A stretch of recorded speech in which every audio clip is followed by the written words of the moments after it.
Topics हम लोग शुरू कर रहे हैं energy stored in charged capacitor. अब तक हम लोग जो सीख पाए थे उसमें ये सीखे थे कि अगर कोई दो पैरेलल प्लेट हो तो उसमें कितनी चार्ज को स्टोर कर सकते हैं।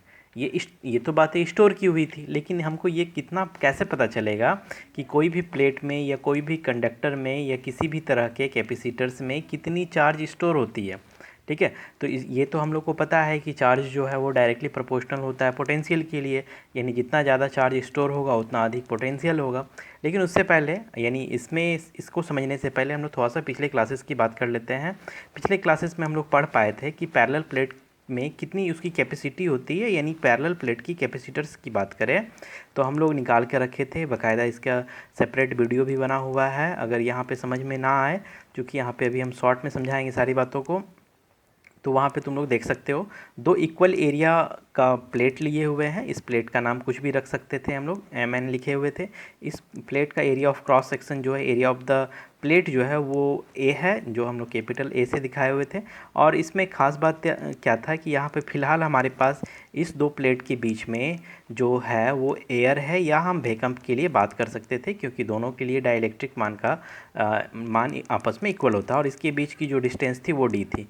कुल मिलाकर अगर हम बात करें तो ऐसी स्थिति में किसी भी पैरेलल प्लेट कैपेसिटर और अगर उसके बीच की मीडियम एयर या भूकंप हो तो ऐसी स्थिति में उस पैरेलल प्लेट की जो कैपेसिटेंस निकला हुआ था वो एप्सिलॉन नॉट A/D था।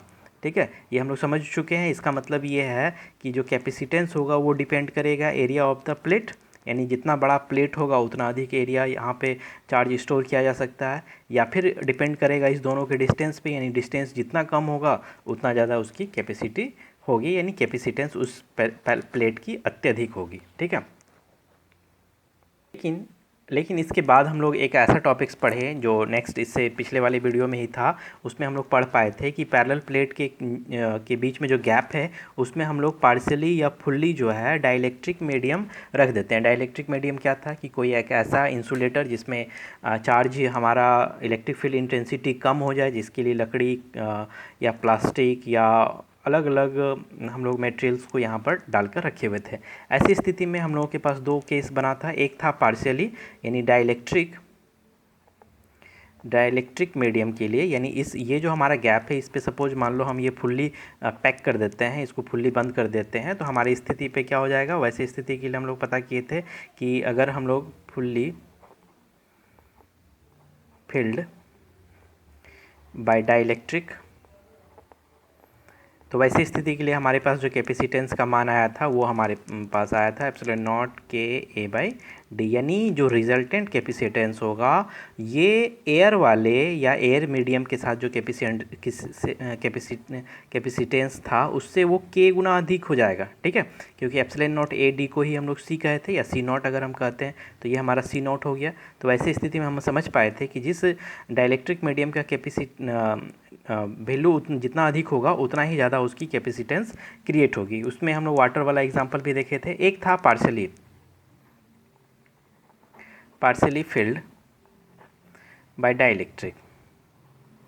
पार्शियली का क्या मतलब था, यही सेम फिगर था। इस पे हम लोग क्या किए थे कि पार्शियली बहुत ही छोटे प्लेस पर हम इसको प्लेस्ड किए थे। हम ये रफ पेपर पे समझा रहे हैं, ये बिल्कुल इसका कंप्लीट वीडियो बना हुआ है, इसी चैनल पे पीछे देख लोगे। हम ये इसलिए कर रहे हैं क्योंकि अभी ये जो हम चार्ज स्टोरेज की कॉन्सेप्ट जो शुरू करने वाले हैं उससे पहले हमको ये पता हो जाए कि कैसे किसी चार्ज पैरेलल प्लेट में कैसे हम चार्ज को स्टोर करते हैं। अब ये पता करेंगे कि कितना एनर्जी या कितना चार्ज स्टोर होगा, क्योंकि हम लोग को पता है कि वर्क डन ही हमारा एनर्जी कहलाएगा, वही हमारा पोटेंशियल एनर्जी बनेगा। तो इसको समझने से पहले इसकी बेसिक कॉन्सेप्ट समझनी ज़रूरी थी। हालांकि हम लोग अगर पार्शियली फिल करते हैं और पार्शियली डिस्टेंस को थिकनेस को अगर हम x मानते हैं तो वैसी स्थिति के लिए हमारे पास जो इक्वेशन आया था कैपेसिटेंस पे, हम लोग को ये याद भी होगा और ये बाकायदा हम लोग हल भी किए थे, D - x + x/k। ठीक है, ये हमारा रिजल्ट भी आया था। वैसे स्थिति में जब हमारे पास किसी दो पैरेलल प्लेट के बीच में पार्शियली कोई डाइलेक्ट्रिक मीडियम को हम यहाँ पर फिक्स करते हैं या रखते हैं, तो ये कॉमन बात हुई जो हम लोग पिछले क्लासेस की वीडियो में पढ़े हुए थे। लेकिन आज हम तुमसे क्या बात करने वाले हैं, आज हम बात करने वाले हैं इलेक्ट्रिक जो चार्ज स्टोर होगा कैपेसिटर्स में वो कितना होगा, या क्या बार बार किसी भी कैपेसिटर्स में हमको चार्ज निकालने के लिए या उसकी एनर्जी निकालने के लिए पूरी कॉन्सेप्ट लिखनी पड़ेगी? तो नहीं, हम लोग डायरेक्ट उसके फॉर्म पे चलेंगे, फार्मूला पे चलेंगे। लेकिन फ़िलहाल सबसे पहले हम यहाँ पे रफ में तुमको समझा रहे हैं, फिर जाके हम इसके नोट्स पे भी चलेंगे। और एक बात बता देना चाहते हैं कि 12th के एग्ज़ाम पर्पज़ के लिए ये एक शॉर्ट क्वेश्चन है जो इम्पॉर्टेंट है, कई बार पूछा है, ठीक है। तो फिलहाल ऐसे समझो, देखो यहाँ मान लो कि हम दो पैरेलल प्लेट ले लेते हैं, ठीक है। प्लेट का फिगर तुम जैसे मन करे वैसे बना सकते हो, सीधा लाइनिंग भी बना सकते हो। फिलहाल हम प्लेट का फिगर कुछ इस तरह से प्लॉट कर रहे हैं, ठीक है। अब यहाँ पर क्या है कि दो पैरेलल प्लेट है, दोनों का area of the plate equal है, और हम इसको दो बैटरी से जोड़ देते हैं, ठीक है। प्लस माइनस मान लो बैटरी, और इसका ये की है यानी कुंजी है, यानी ये ऑफ ऑन करने वाला स्विच है, ठीक है। तो ये दो सिचुएशन हम अप्लाई करेंगे यहाँ पर, एक बार ऑन रखेंगे, एक बार ऑफ रखेंगे, एक बार ऑन करेंगे इसको। ये पैरेलल प्लेट जिसको हम एम और एन कह रहे हैं, इस प्लेट पे प्लस टर्मिनल के कारण इस पे प्लस चार्जेज है, और ये नेगेटिव टर्मिनल पे नेगेटिव चार्ज है, ठीक। अब ये बैटरी की जो पोटेंशियल है वो उसको हम भी प्लॉट करते हैं, ठीक। इनिशियल स्टेज पे समझने का प्रयास करोगे जब हमारा स्विच ऑफ है, ठीक है। इनिशियल स्टेज यानी फर्स्ट स्टेज पे जब हम बात कर रहे हैं, हमारा स्विच जब ऑफ है, तो वैसे स्थिति में इस दोनों प्लेटों के बीच जो पोटेंशियल होगा वो जीरो हो जाएगा, यानी हमारा ये सिचुएशन नंबर 1 हो गया। लेकिन सिचुएशन नंबर 2 क्या होगा, जैसे ही हम इसको ऑन करते हैं, यानी ये की को अगर हम ऑन करते हैं, सिचुएशन नंबर 2 पे बात करते हैं, तो वैसे ही हमारा चार्ज टर्मिनल क्या होगा, यहाँ पे आएगा और ये स्टोर होना शुरू हो जाएगा, ठीक है। ये सिचुएशन कब तक चलेगी, ये सिचुएशन तब तक चलेगी जब दोनों की चार्ज जो है वो आपस में इक्वल ना हो जाए। तुम इस चीज़ को ऐसे समझो कि मान लो अगर दो पानी का टंकी है, ठीक है, और एक पूरा फुल भरा हुआ है और एक खाली है, और अगर हम इसको कनेक्ट कर देते हैं एक दूसरे के साथ, एक नॉर्मल सा पाइप से अगर कनेक्ट करते हैं, तो ये पानी कितना देर तक इस दोनों को फ्लो करेगा, तो पता चलेगा कि जब तक दोनों का लेवल इक्वल ना हो जाए, यानी इससे पानी निकल अगर इसमें इक्वल हो जाता है, उसके बाद से यहाँ पे पानी का फ्लो बंद हो जाएगा। सेम स्थिति यही भी होगी, यहाँ भी अगर इस दोनों के लिए पोटेंशियल हमारा भी इक्वल टू भी हो जाएगा, जो बैटरी का पोटेंशियल है, वैसे स्थिति के बाद से यहाँ पे चार्ज का जो फ्लो ऑफ चार्ज है वो बंद हो जाएगा। इसका मतलब एट दैट टाइम यहाँ मैक्सिमम पोटेंशियल क्रिएट हो जाएगा, क्योंकि उस पोटेंशियल से आगे हमारा चार्ज अब स्टोर होना बंद हो जाएगा। उस चार्ज को हम सपोज मान लो इंडिकेट कर रहे हैं कैपिटल Q से, ठीक है। तो हम लोग को ये पता है कि जो चार्ज होता है वो पोटेंशियल का डायरेक्टली प्रोपोर्शनल होता है, यानी जितना ज़्यादा चार्ज उतना अधिक पोटेंशियल, और इसी प्रोपोर्शनल के साइन को हटाकर हम C यूज किए थे, यही हमारा कैपेसिटेंस कहलाता है ऑफ द सिस्टम या ऑफ द डिवाइस, जो हम डिवाइस पे बात कर रहे हैं, ठीक है। अब यहाँ पे समझने की बात यह है कि शुरुआत में मान लो इनिशियल स्टेज पे हम बात करते हैं, शुरुआत में एक बहुत ही स्मॉल टाइम dt टाइम के लिए हम स्विच ऑन करते हैं। तो dt टाइम पे अगर स्विच ऑन करेंगे तो ऑफकोर्स जितना कम समय देंगे उतना ही कम चार्ज अप्लाई होगा। तो यहाँ पर ये चार्ज जो है dq ये बहुत ही स्मॉल टाइम पे अप्लाई हो रहा है। तो हम लोग को पता है कि अगर चार्ज एक पॉइंट से दूसरे पॉइंट पे जा रहा है, it's mean they are doing work, ठीक है। वो क्या कर रहा है, वर्क कर रहा, और वर्क के कारण क्या होगा, पोटेंशियल होगा, क्योंकि यहाँ पे अभी फिलहाल वैल्यू 0 था। लेकिन जैसे ही हम ये दे रहे हैं dq, तो वैसे ही हमारे पास स्मॉल डिफ्रेंशिएट क्रिएट हो जाएगा, दोनों के बीच स्मॉल पोटेंशियल डिफरेंस क्रिएट हो जाएगा, जिसको हम d भी कहेंगे। इसका ये मतलब हो गया कि स्मॉल अगर हम वर्क डन की बात करेंगे, तो वर्क डन जिसको कि हम dw बोल रहे हैं, वो हो जाएगा v इंटू dq, ठीक है। अब देखो आगे समझोगे। अब यहाँ पर एक चीज़ हमको गौर करना है कि हम तो पूरा सिस्टम पे बात करेंगे, क्योंकि हमारे पास ये सिस्टम, ये बैटरी तब तक चार्ज सप्लाई करते जाएगा जब दोनों के लिए इक्वल वैल्यूज़ ना बन जाए। इसका मतलब है कि वर्क डन हमारा कंटिन्यू रहेगा, कब तक रहेगा, जब तक हम बैटरी से ये चार्ज को सप्लाई करते रहेंगे, ठीक है। इसका मतलब ये है कि ये भी वेरिएबल है, यानी ये भी चेंज हो रहा है और चार्ज भी चेंज हो रहा है। तब ऐसे स्थिति से हम लोग क्या निपटने के लिए क्या करते हैं, हमारे पास अभी जस्ट हम लोग Q इक्वल टू सी भी पढ़े हैं, तो हम भी इक्वल टू क्या कर सकते हैं, Q बाई सी कर सकते हैं, ठीक है। Q बाई सी जो कर रहे हैं, इसमें हम लोग को पता चल गया कि ये कैपेसिटेंस जो है ये हमारा कांस्टेंट मान है, जिसके लिए हम लोग यहाँ इंटीग्रेट करेंगे, क्योंकि ये मान ही हमको पूरा सिस्टम के लिए बताएगा। तो जब हम इस मान को चेंज करेंगे तो हम लोग Q बाई सी dq लिखेंगे, ठीक है। ये हमारा ये सिस्टम बन गया जिसमें कि हम पूरे सिस्टम पे चार्ज कितना चार्ज सप्लाई हो रहा है, यानी कितना वर्क डन हो रहा है, वो चीज़ को हम लोग यहाँ पर पता कर सकते हैं। और वैसे स्थिति के लिए हमारे पास जो लिमिट होगा, लिमिट क्या होगा, 0 टू लेकर Q तक होगी, क्योंकि टोटल जब तक चार्ज सप्लाई नहीं कर पाएगा तब तक ये स्टॉप नहीं होगा। तो वैसे स्थिति में टोटल वर्क डन जो हम करेंगे, हमारे पास जो टोटल वर्क डन के लिए बात होगी, टोटल वर्क डन ये हम लोग रफ पेपर में समझ रहे हैं, इसको समझने के बाद ही हम लोग इसके नोट्स पे चलेंगे, ठीक है। तो टोटल वर्क डन जो होगा, जिसको कि हम लोग डब्ल्यू कहेंगे, वो हमारा इंटीग्रेशन ऑफ डी डब्ल्यू हो जाएगा, जिसके लिए लिमिट क्या होगी, 0 से क्यू तक होगी, क्योंकि शुरुआत जो इनिशियल स्टेज पे चार्ज की हुई थी वो 0 पे हुई थी। उसके बाद हमारा चार्ज कब तक सप्लाई होते रहेगा, जब तक ये क्यू चार्ज ना पूरी तरह से सप्लाई कर दे। तो वैसे स्थिति के बाद 0, ठीक है, Q by C D Q. यहाँ इंटीग्रेशन का एक बहुत ही इंपॉर्टेंट फॉर्म हम लोग अप्लाई कर रहे हैं, जो हम लोग कई बार अप्लाई किए हुए हैं। क्यू टू द पावर 1 है, और ये हम लोग को पता होना चाहिए कि integration of X to the power N D X equal to X to the power N plus 1 by N plus 1, ठीक है। ये इंटीग्रेशन का फॉर्मूला है, ठीक है। ये एन है और ये एक्स है, N plus 1 by N plus 1। तो आओ हम लोग इसी को अप्लाई करेंगे। तो Q to the power 1 plus 1 by 1 plus 1, ठीक है। और चूँकि इसका लिमिट दिया हुआ है, इसलिए इसके लिए कोई कॉन्स्टेंट यूज नहीं करेंगे। 1 by C Q to the power 2 by 2 हो गया, 0 टू क्यू तक हमारा लिमिट जा रहा है यहाँ तक, ठीक है। अब हम इस पर अगर मान पुट कर देते हैं लिमिट का, तो हमारे पास मान आ गया 1 by 2 C Q square minus 0 का स्क्वायर, यानी कुल मिलाकर अगर हम कहें तो मेरे पास जो वर्क डन निकल गया वो क्यू स्क्वायर बाय 2c, ठीक है। यही हमारा टोटल वर्क डन हो गया। और इसी वर्क डन को हम लोग क्या कहेंगे, पोटेंशियल एनर्जी, क्योंकि जितना वर्क हम कर पाते हैं उसी को हम लोग एनर्जी में स्टोर करते हैं, ठीक है। तो इसका मतलब ये है कि यही हमारा पोटेंशियल एनर्जी बन गया। तो पोटेंशियल एनर्जी को 3 फॉर्म में हम लोग चेंज करके लिख सकते हैं। एक तो फॉर्म ये हो गया, दूसरा क्यू को हम लोग ये भी लिख सकते हैं, क्यू इक्वल टू सी भी, ठीक है। तो क्यू की जगह सी और भी अप्लाई करेंगे तो सी स्क्वायर भी स्क्वायर, तो एक कैंसिल होने के बाद सी भी स्क्वायर बाई 2, ये हमारा एक फॉर्म निकलेगा। और एक फॉर्म हम लोग जो सॉल्व करके निकाल के रखेंगे वो हमारा निकलेगा 1 बाई 2 क्यू भी, ठीक है, जब हम सी को चेंज कर देंगे क्यू के फॉर्म में। तो ये 3 फॉर्म है जो पोटेंशियल एनर्जी के लिए इंपॉर्टेंट है, यही हमारा कॉन्सेप्ट है। चलो अब हम आते हैं इसके नोट्स पे, ताकि हम लोग इसके नोट्स को बारीकी से लिख भी लेंगे और ये कैलकुलेशन वहाँ पर फिर से तुमको करके हम दिखाएंगे। चलो देखोगे, इस पे नोट्स हम लोग लिख लिए हैं, देखो यहाँ समझोगे। सेम यही वही चीज़ है जो हम लोग अब तक रफ़ कॉपी पे रफ पेज पे समझ रहे थे। 2 पैरेलल प्लेट है, ठीक है। इसके बीच में फ़िलहाल हम लोग मीडियम जो है वो एयर ही रखे हुए हैं, और यहाँ पे 2 प्लेट एम और एन है। इसके बीच का एरिया ऑफ द प्लेट जो है वो सेम है, ठीक है। ये टर्मिनल है हमारा पोटेंशियल के लिए, चूँकि ये बैटरी है, इसमें पोटेंशियल हमारा पॉजिटिव और नेगेटिव है। तो इस तरफ से पॉजिटिव टर्मिनल के लिए ये प्लेट काम कर रहा है और ये नेगेटिव के लिए ये काम कर रहा है। ये पोटेंशियल से ये जो चार्ज सप्लाई कर रहा है ये क्यू चार्ज सप्लाई कर रहा है, ठीक है। क्यू चार्ज इसके पास स्टोर है, यानी ये अपना क्यू चार्ज तक ये दे सकता है। लेकिन हम जब शुरुआत करेंगे तो शुरुआत में हम लोग बहुत ही स्मॉल टाइम के लिए स्मॉल चार्ज लेते हैं, तो स्मॉल पोटेंशियल क्रिएट होता है, ठीक है। तो यहाँ पे पोटेंशियल भी वेरिएबल है, यानी चेंज हो रहा है, ठीक। चार्ज भी चेंज हो रहा है, क्योंकि जैसे जैसे हम चार्ज देते चलेंगे वो भी ये चेंज होते जाएगा, ठीक। और वैसे वैसे इसके बीच में एनर्जी स्टोर होना शुरू हो जाएगा। तो ये मैक्सिमम कितनी एनर्जी स्टोर कर सकती है, ये किस किस रीजन पे डिपेंड करेगा, उसको ही समझने के लिए हम लोग ये कॉन्सेप्ट समझ रहे हैं, ठीक है। ये कुंजी है, के है, ठीक है। ये ऑफ ऑन की बात हम लोग रफ पेज पे समझ चुके हैं, आई होप ये समझ पा रहे होगे तुम।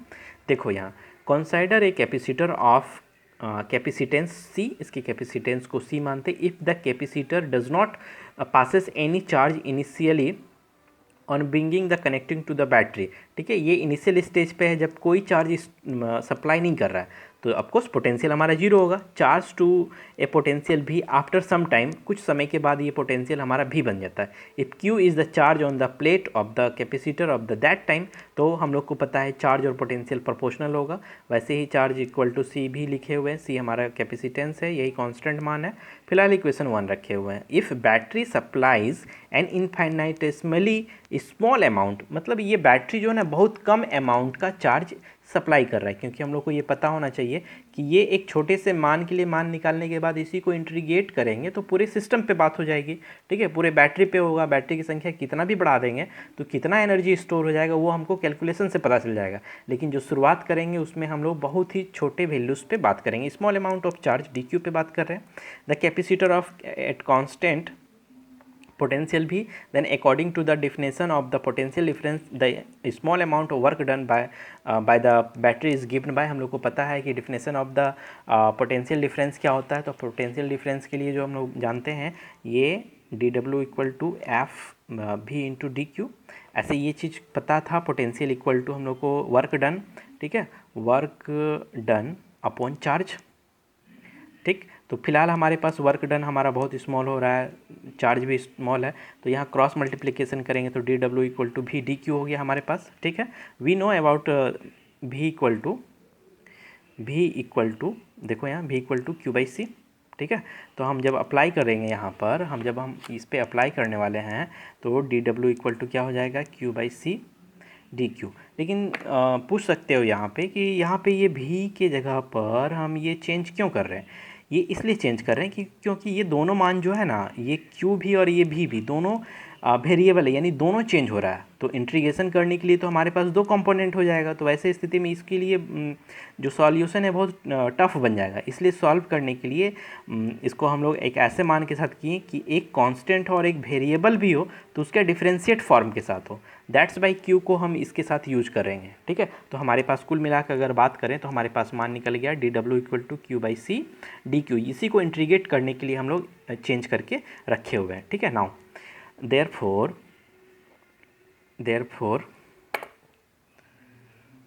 amount of work done in delivering charge q to the capacitor is given by, यानी जब शुरुआत किए थे तो बहुत ही स्मॉल अमाउंट के लिए हम बात कर रहे थे, लेकिन हम चाहते हैं कि नहीं, ये जो टोटल चार्ज है ना वो सप्लाई कर दे।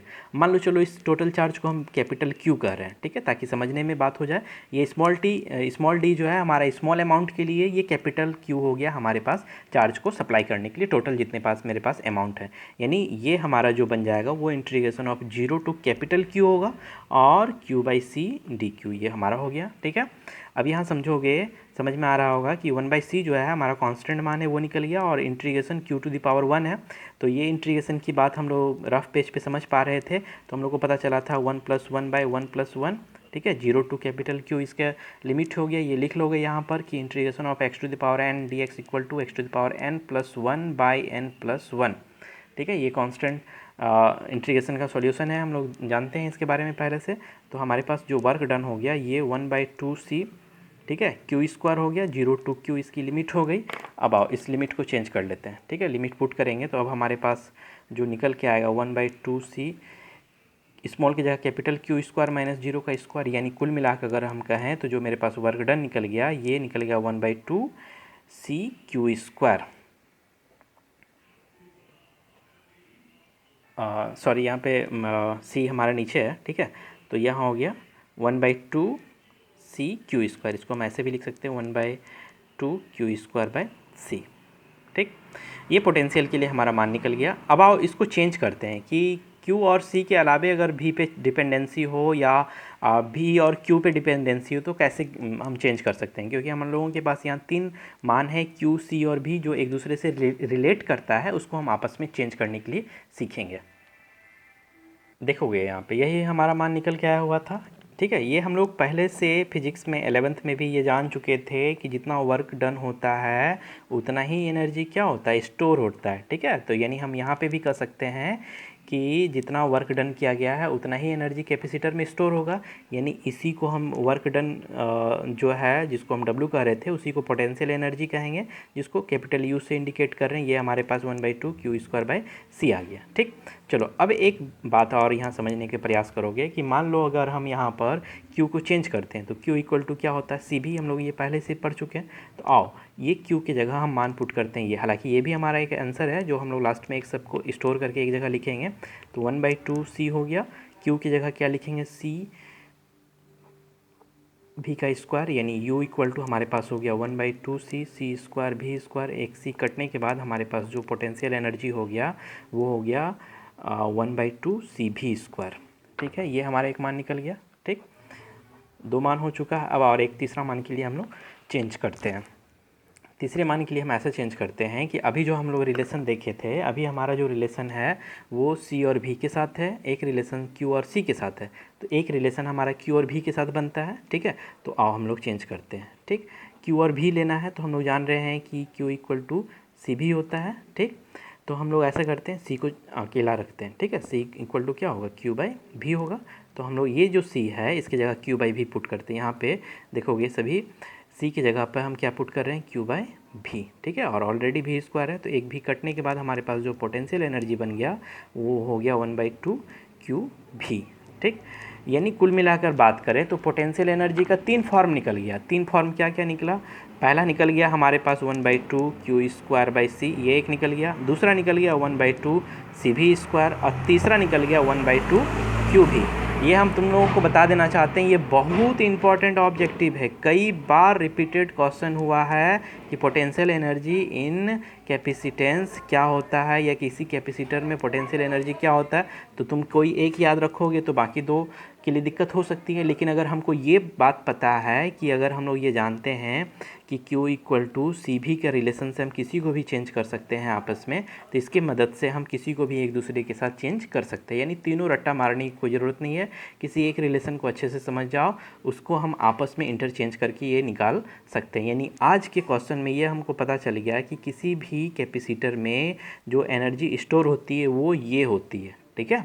ये यानी कहने का मतलब है, मान लो कि कोई न्यूमेरिकल ऐसा हो जिसमें चार्ज और कैपेसिटेंस का मान दिया हुआ, कोई एक ऐसा क्वेश्चन हो जिसमें कैपेसिटेंस और पोटेंशियल हो, कोई एक ऐसा क्वेश्चन हो जिसमें चार्ज और पोटेंशियल हो, तो हम आपस में इसको सॉल्व करके उस कैपेसिटेंस में कितनी एनर्जी होगी वो हम लोग पता कर सकते हैं।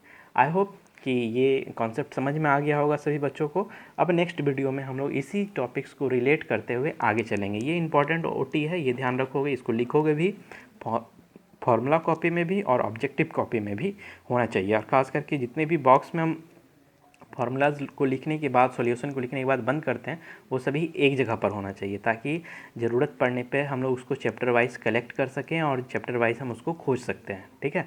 तो यहाँ से आगे नेक्स्ट क्लास में चलेंगे हम लोग।